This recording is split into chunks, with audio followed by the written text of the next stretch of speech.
sama dengan, kemudian kita substitusikan titiknya. Y-nya itu adalah 4, X-nya itu adalah negatif 3. 3 kali 4 ditambah negatif 3. Oke, substitusikan ya.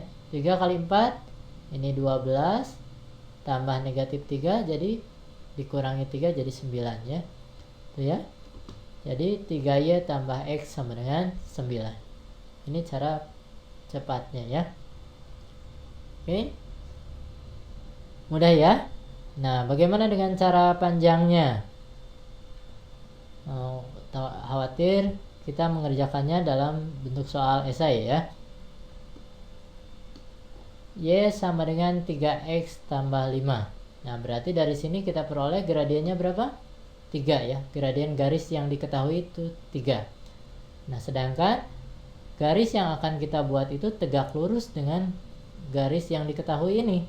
Berarti gradiennya itu lawan dari kebalikannya ya.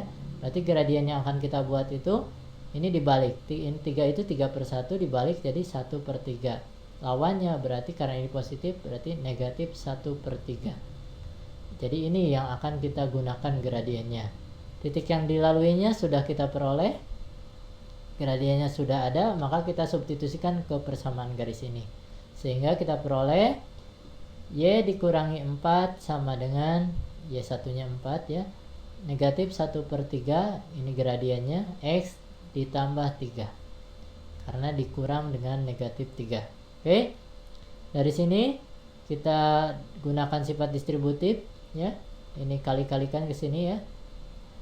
Jadi Y dikurang 4, negatif 1/3X. Negatif 1/3 kali 3 itu negatif 1. Kemudian kita kalikan dengan 3. Menghilangkan penyebut ini ya. Ini jadi 3Y, yang ini jadi 12 atau kurang 12. Ini jadi min 1X atau X saja. Yang ini jadi 3 ya, atau jadi dikurang 3. Paham ya? Jadi ini dikalikan 3 sehingga diperoleh ini. Setelah ini kita pindah ruaskan X-nya. Jadi 3Y tambah X sama dengan negatif 3 ditambah 12. Dari ini kita peroleh 3Y tambah X. Ini hasilnya 9. Ketika pindah ruas ke kiri jadi negatif 9 atau dikurang 9. Paham ya? Oke. Bisa kita lanjutkan ya. Selanjutnya ini soal yang terakhir ya. Nah, ini berkaitan antara persamaan garis dengan grafik atau gambarnya ya. Grafik garis dari persamaan berikut. Jadi kita dituntut atau disuruh membuat grafiknya ya, dengan diketahui persamaan garisnya. Untuk membuat sebuah grafik garis atau gambar sebuah garis, kita harus mencari minimal 2 buah titik yang dilaluinya. Untuk mempermudahnya, kita cari saja titik potong dengan sumbu X-nya.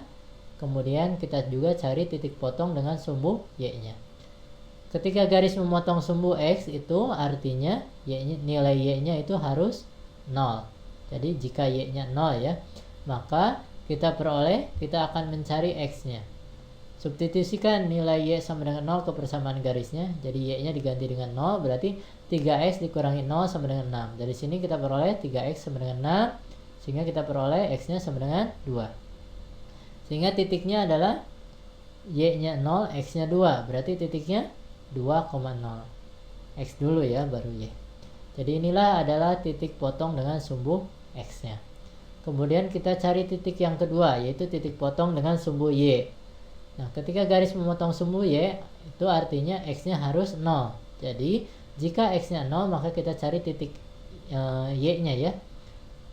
Oke, ketika X-nya 0, maka kita peroleh X-nya kita ganti dengan 0. X pada persamaan garis ini, 3X dikurangi Y sama dengan 6, kita X-nya ganti dengan 0. Berarti 3 kali 0 dikurangi Y sama dengan 6. 3 kali 0, 0 dikurangi Y berarti negatif Y sama dengan 6. Berarti Y sama dengan negatif 6. Dari sini berarti titiknya X-nya 0, Y-nya negatif 6. Berarti 0, negatif 6.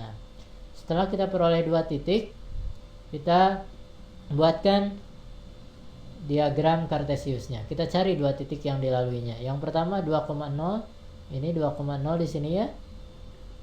Nah, ini 2,0 kita tandai, kemudian 0,-6 di sini. Setelah dua titiknya kita buat, kita gambarkan garisnya. Tuh ya. Paham ya? Jadi cari terlebih dahulu dua titik yang dilaluinya. Yang mudah itu cari titik potong dengan sumbu X, titik potong dengan sumbu Y. Sebenarnya tidak perlu titik potong dengan sumbu X, titik potong dengan sumbu Y. Yang penting garis titik tersebut dilalui oleh garis ini. Ya. Ini untuk mempermudah saja.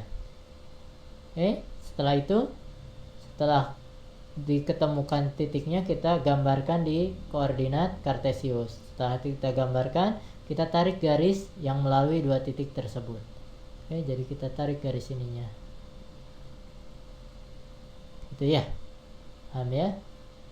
Bisa dimengerti?